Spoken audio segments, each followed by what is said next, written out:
할렐루야. 오늘 이 토요일 새벽에도 기도로 또 하루를 시작하는 여러분 가운데 주님의 크신 사랑과 은혜가 함께 하시기를 축복합니다. 우리 시간 다 같이 찬송하면서 새벽 기도의 자리로 나가겠습니다. 우리 찬송가 150장 갈보리 산 위에 십자가 섰으니, 우리 다 같이 찬송 하시겠습니다.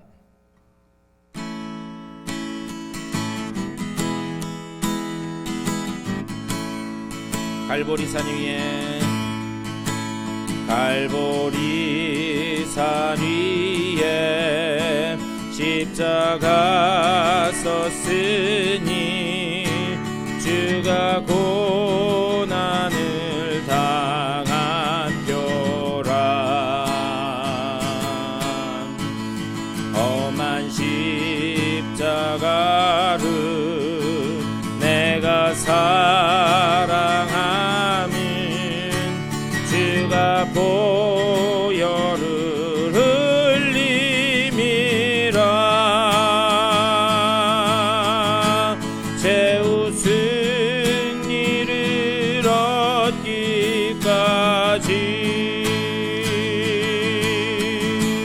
주의 십자가 사랑하리.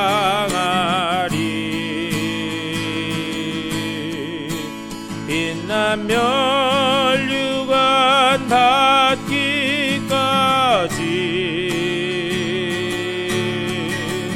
험한 십자가 붙들겠네. 멸시천대 받은 주의 십자가에 나의 마음이 끌리도다. 귀한 어린 양이 세상 죄를 지고 험한 십자가 지셨도다.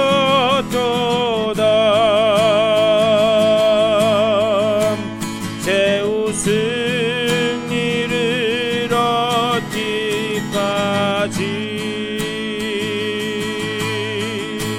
주의 십자가 사랑하리.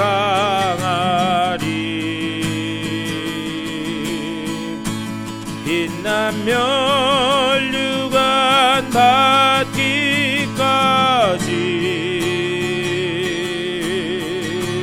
험한 십자가 붙들겠네. 험한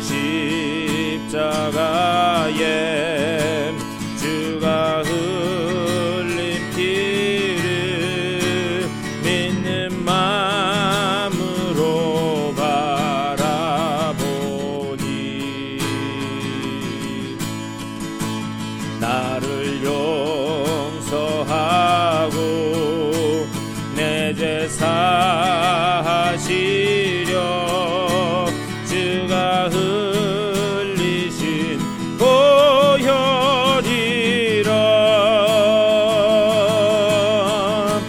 최후 승리를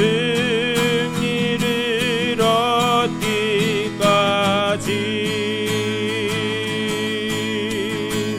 주의 십자가 사랑하리.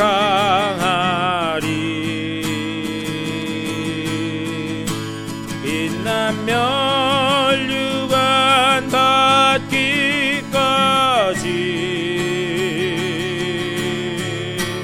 험한 십자가 붙들겠네.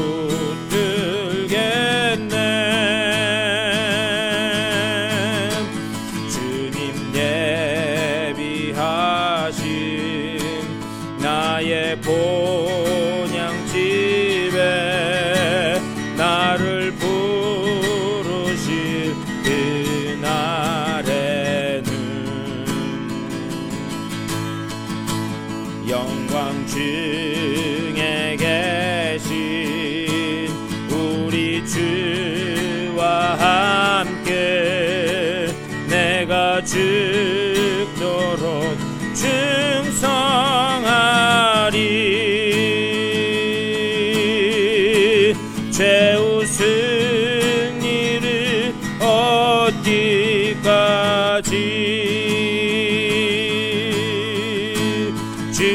주의 십자가 사랑하리.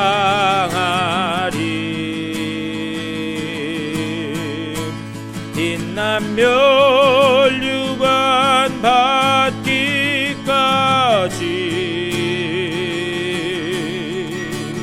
험한 십자가 붙들겠네.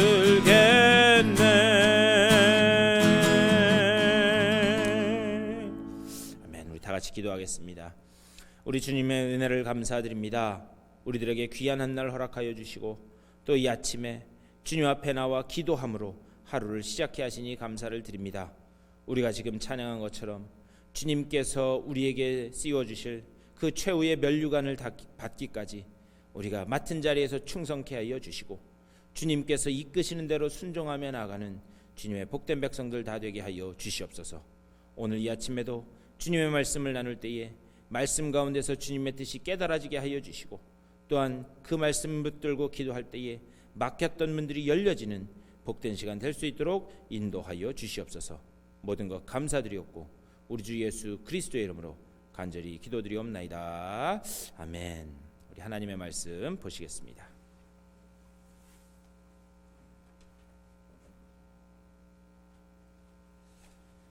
우리 오늘 이 아침에 사무엘하 15장 말씀 보시겠습니다. 우리 사무엘하 15장 1절부터 12절까지의 말씀 우리 화면을 보시면서 다 같이 한 목소리로 받들어 읽겠습니다. 그 후에 압살롬이 자기를 위하여 병거와 말들을 준비하고 호위병 50명을 그 앞에 세우니라. 압살롬이 일찍 일어나 성문 길 곁에 서서 어떤 사람이든지 송사가 있어 왕에게 재판을 청하러 올 때에 그 사람을 불러 이르되 너는 어느 성읍 사람이냐 하니 그 사람의 대답이 종은 이스라엘 아무 지파에 속하였나이다 하면 압살롬이 그에게 이르기를 보라 내 일이 옳고 바르다마는 내 송사를 들을 사람을 왕께서 세우지 아니하셨다 하고 또 압살롬이 이르기를 내가 이 땅에서 재판관이 되고 누구든지 송사나 재판할 일이 있어 내게로 오는 자에게 내가 정의 베풀기를 원하노라 하고 사람이 가까이 와서 그에게 절하려 하면 압살롬이 손을 펴서 그 사람을 붙들고 그에게 입을 맞추니 이스라엘 무리 중에 왕께 재판을 청하러 오는 자들마다 압살롬의 행함이 이와 같아서 이스라엘 사람의 마음을 압살롬이 훔치니라. 4년 만에 압살롬이 왕께 아뢰되 내가 여호와께 서원한 것이 있사오니 청하건대 내가 헤브론에 가서 그 서원을 이루게 하소서. 당신의 종이 아람 구술에 있을 때에 서원하기를 만일 여호와께서 반드시 나를 예루살렘으로 돌아가게 하시면 내가 여호와를 섬기리이다 하였나이다. 왕이 그에게 이르되 평안히 가라 하니 그가 일어나 헤브론으로 가니라. 이에 압살롬이 정탐을 이스라엘 모든 지파 가운데 두루 보내 이르기를 너희는 나팔 소리를 듣거든 곧 말하기를 압살롬이 헤브론에서 왕이 되었다 하라 하니라. 그때 청함을 받은 200명이 압살롬과 함께 예루살렘에서부터 헤브론으로 내려갔으니 그들은 압살롬이 꾸민 그 모든 일을 알지 못하고 그저 따라가기만 한 사람들이라. 제사 드릴 때에 압살롬이 사람을 보내 다윗의 모사 길로 사람 아히도벨을 그의 성읍 길로에서 청하여 온지라. 반역하는 일이 커가매 압살롬에게로 돌아오는 백성이 많아지니라. 아멘. 오늘 또 우리 이 말씀을 가지고 말씀을 나누도록 하겠습니다. 우리 어제 14장 말씀에서 다윗과 압살롬의 그 어정쩡한 그런 화해의 말씀을 보았습니다. 다윗은 압살롬을 용서한다 그렇게 하기는 했지만 그를 아들로 완전히 받아들인 것은 아니에요. 그래서 어떻게 했는가? 아들 압살롬 이렇게 그렇게 부르지 않고 청년 압살롬이라고 불렀다. 어제 말씀을 나눴습니다. 그리고 그를 어떻게 했는가? 마치 패한 장수를 받아들이듯이 그렇게 압살롬을 받아들입니다. 우리가 오늘 15장 말씀 읽었는데 이 앞에 14장 33절 그 제일 마지막에 어떻게 하는가? 그 앞에 얼굴을 땅에 대어 그에게 절함에 왕이 압살롬과 입을 맞췄다 이렇게 얘기해요. 그러니까 아들이 아버지 앞에 납죽 엎드린 거예요. 그것은 당시에 전쟁에서 패한 장수가 하는 그런 모습이었습니다. 그러자 그때 손을 내밀어서 이렇게 세워서 볼에 입을 맞췄다 이야기하고 있어요. 그리고 나서 오늘 1절에서 이렇게 말씀합니다. 그 후에 압살롬이 자기를 위하여 병거와 말들을 준비하고 호위병 50명을 그 앞에 세우니라. 이 일 후부터 압살롬은 이제 하나하나 반역을 준비해 가기 시작합니다. 그렇다면 그 반역을 어떻게 준비하는가? 그것이 2절 말씀이에요. 압살롬이 일찍 일어나 성문 길 곁에 서서 어떤 사람이든지 송사가 있어 왕에게 재판을 청하러 올 때에 그 사람을 불러 이르되 너는 어느 성읍 사람이냐 하니 그 사람의 대답이 종은 이스라엘 아무 지파에 속하였나이다 하면, 이 무슨 말이냐? 당시에 이 재판은 어디서 벌어졌느냐? 성문 앞에서, 성문 곁에서 이루어졌어요. 그래서 압살롬이 그 성문 곁으로 갔다는 거죠. 그래가지고 재판을 받으러 오는 사람들, 대부분 재판 받으러 오는 사람들은 불만 있는 사람, 원통한 사람, 억울한 사람, 그런 사람들이었을 거예요. 그러니까는 그 나라에 대한 불만이 가득한 그런 사람들이었을 겁니다. 그런데 그런 사람들을 하나 둘씩 자기 편으로 만드는 거예요. 그래서 그 사람에게 어디 출신이냐 그걸 물었다는 거죠. 그것을 물은 이유가 있습니다. 왜 그런가? 어디 출신인지를 물어서 그 지파 사람들에게 각각 맞는 다른 방법으로 상대하기 위해서 어디 출신이냐 그것을 물어본 것입니다. 그리고 나서 3절에서 이렇게 말씀해요. 압살롬이 그에게 이르기를 보라, 내 일이 옳고 바르다마는 내 송사를 들을 사람을 왕께서 세우지 아니하셨다 하고. 무슨 말인가? 왕이 지금 당신이 가지고 온 이 일 때문에 재판장을 세우지 않을 거다. 당신 이 사건 때문에 재판을 안 할 거다. 계속 왕을 깎아내리는 그런 이야기를 합니다. 그리고 나서 4절과 5절에서 이렇게 말씀해요.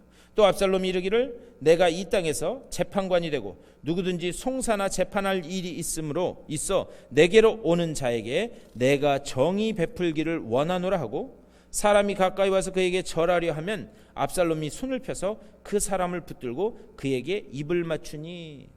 자기에게 오는 사람에게 정의를 베풀겠다? 무슨 얘기인가? 사람들한테 그렇게 이야기하는 거죠. 이제 우리 아버지 다윗 왕은 늙었다.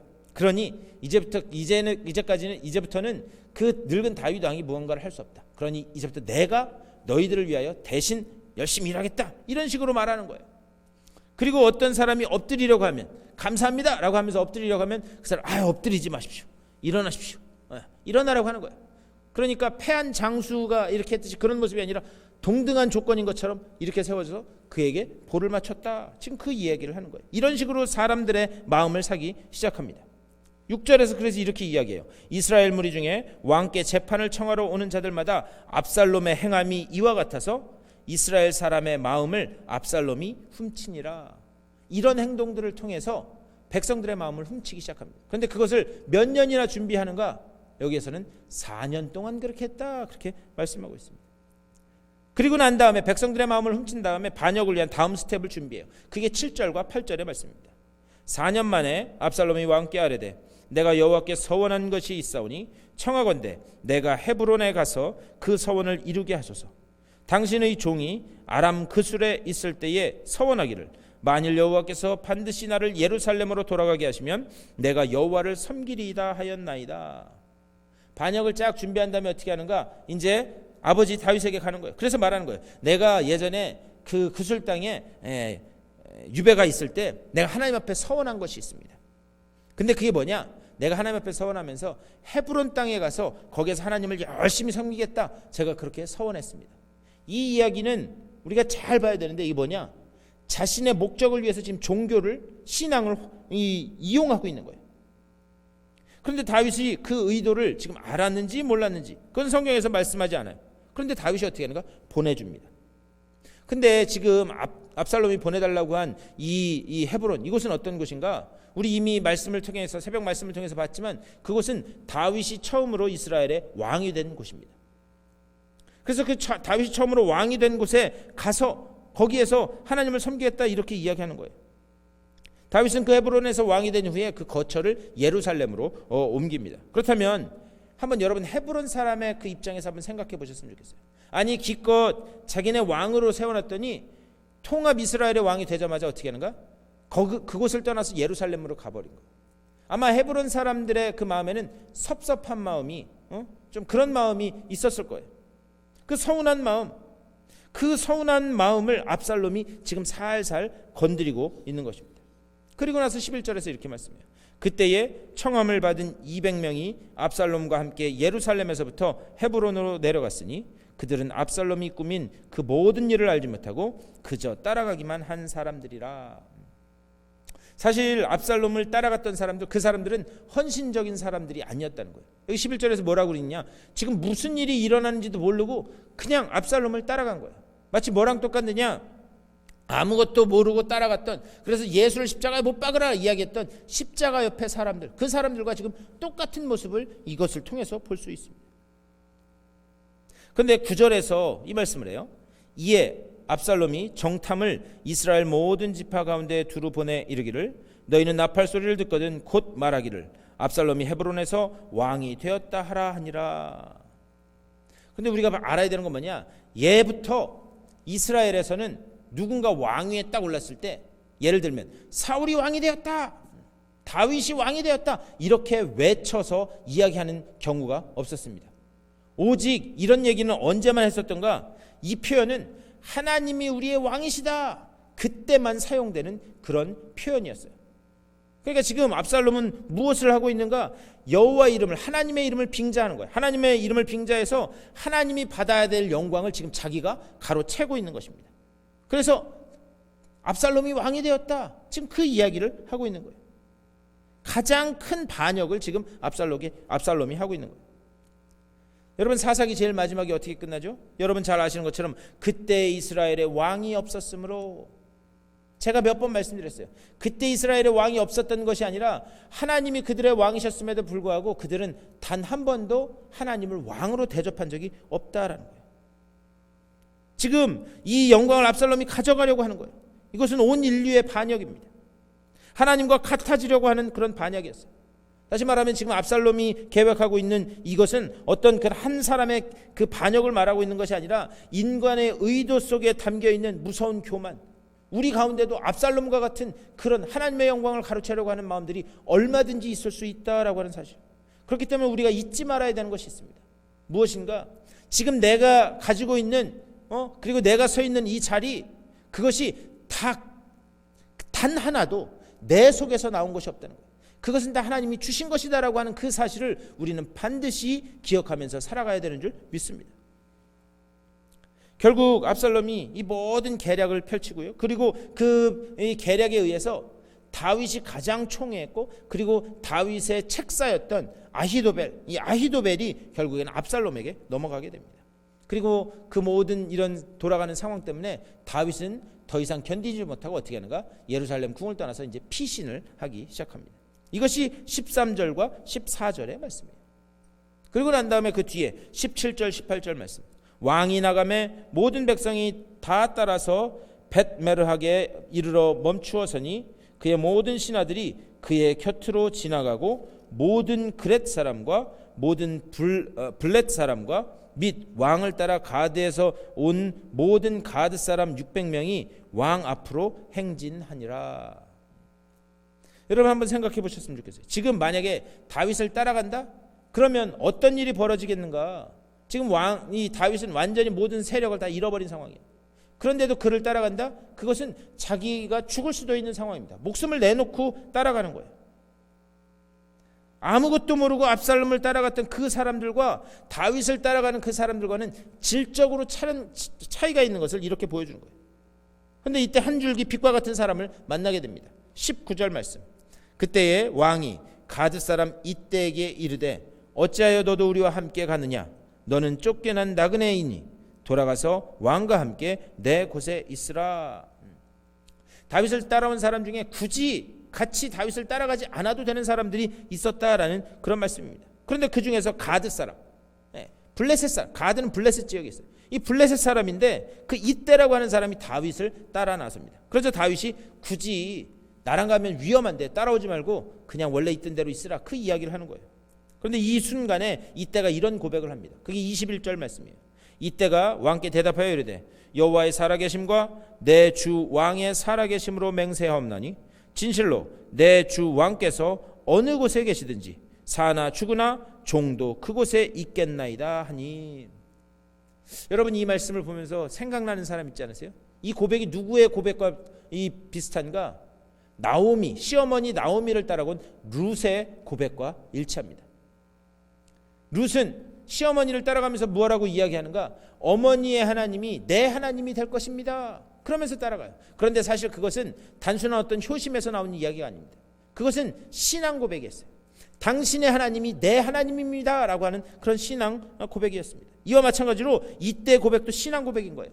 당신의 왕국을 통해서 오실 메시아, 그분이 나의 구원자입니다. 지금 이런 차원의 신앙 고백을 하고 있다라는 사실입니다. 그리고 그제서야 다윗은 이때가 따라오는 것을 허락합니다. 그리고 나서 25절, 왕이 사독에게 이르되 보라, 하나님의 궤를 성읍으로 도로 메어가라. 만일 내가 여호와 앞에서 은혜를 입으면 도로 나를 인도하사 내게 그 궤와 그 계신대를 보이시리라. 지금 이렇게 된 거예요. 뭐냐? 다윗이 이제 도망을 갑니다. 다윗이 도망을 가자 그를 따르던 사독과 그 제사장들이 이 법궤를 메고 따라오는 거예요. 이스라엘에게 있어서 법궤라고 하는 것은 무엇이었는가? 왕의 정통성을 나타내는 그런 상징적인 그런 물건이었습니다. 그래서 제사장들이 시키지도 않았는데 법궤를 메고 나오는 거예요. 그렇다면 여러분 한번 생각해 보셨으면 좋겠어요. 그 종교의 지도자인 사독과 그 제사장들이 법궤를 메고 왔다? 다윗 같으면 어떻게 이야기하는 게 옳았겠는가? 아마 다윗이 잘했다, 아주 잘했다, 자 가지고 가자, 아마 그렇게 하는 게 옳은 게 아니었을까 생각이 돼요. 그런데 다윗은 무엇라고 이야기하는가? 법궤를 다시 돌려보내라. 하나님이 나를 이곳에 다시 보내시려고 하면 얼마든지 보내실 수 있기 때문에 그것을 도로 가져가라. 이렇게 여기에서 압살롬과 다윗의 결정적인 차이가 나타나요. 압살롬은 자기의 정권을 얻기 위해서 종교를 이용합니다. 하지만 다윗은 절대 그렇게 하고 있지 않다라는 그런 말씀이에요. 근데 참 놀라운 것은 무엇인가? 이제 이 15장부터 우리 이제 계속해서 17장까지 이렇게 말씀을 볼 텐데요. 여기에서 보면 다윗이 망명생활을 하면서 여러 군데를 도망 다니는데 아주 철저하게 도망을 다닙니다. 근데 더 놀라운 사실은 무엇인가? 우리가 시편 말씀을 보면은요, 이때에, 이 도망 다니던 이때에 우리가 시편에서 볼 수 있는 그런 주옥 같은 시들이 다 그렇게 탄생하기 시작합니다. 이것을 보면은요, 사람은 확실히 고통을 겪어야 영적으로 맑아질 수 있다라는 것을 볼 수 있어요. 우리 인간은 얼마나 연약한 존재인지 우리가요, 평안하고 그러면 하나님을 찾는 게 참 쉽지 않다는 거예요. 그래서 어떨 때 보면 고통과 환난이 그 사람의 영혼을 위해서는 그것이 오히려 복이 되고 은혜가 되는 그런 경우들이 있다는 거예요. 저도 목회하면서 그런 간증들을 많이 듣습니다. 목사님, 그때 참 이렇게 힘들고 어려웠는데요, 지금 돌이켜서 생각해 보면 그때가 하나님과 가장 밀착돼 있을 때더라고요. 이런 고백을 듣는 경우들이 있습니다. 지금 다윗도 그런 거예요. 아들에게 배신당해서 도망다니는 그 아주 처참한 환난의 순간에 그는 오히려 예전에 잃어버렸던 신앙을 다시 회복해 되고 하나님과 더욱더 밀착되는 그 모습을 보여준다라는 사실이에요. 다윗이 그랬다는 거예요. 물론 지금 자기가 저지른 죄 때문에 심판을 받고 있는 것이지만 다윗은 그때에 잃어버렸던 신앙을 회복합니다. 그리고 하나님의 기적적인 손길로 구원을 받아요. 그게 30절 이하의 말씀입니다. 그리고 다윗은 어떻게 하는가? 마지막까지 자기 손으로 원수를 갚으려 하지 않습니다. 온전히 하나님께 맡겨버려요. 오늘 이 말씀은 무슨 이야기를 하고 있는가? 여전히 우리 속에는 압살롬과 같은 그런 요소가, 그런 요인이 있다는 거예요. 그것을 깨닫게 하시는 말씀입니다. 그렇기 때문에 우리가 해야 될 것은 무엇인가? 우리의 시선을 늘 주님께 고정하고 십자가에 고정하고 그분만으로 우리의 구원을 삼고 그분만으로 우리의 소망을 삼는 것, 그것이 우리가 이 땅에서 승리하는 길이고 하나님이 우리에게 바라시는 것인 줄 믿습니다.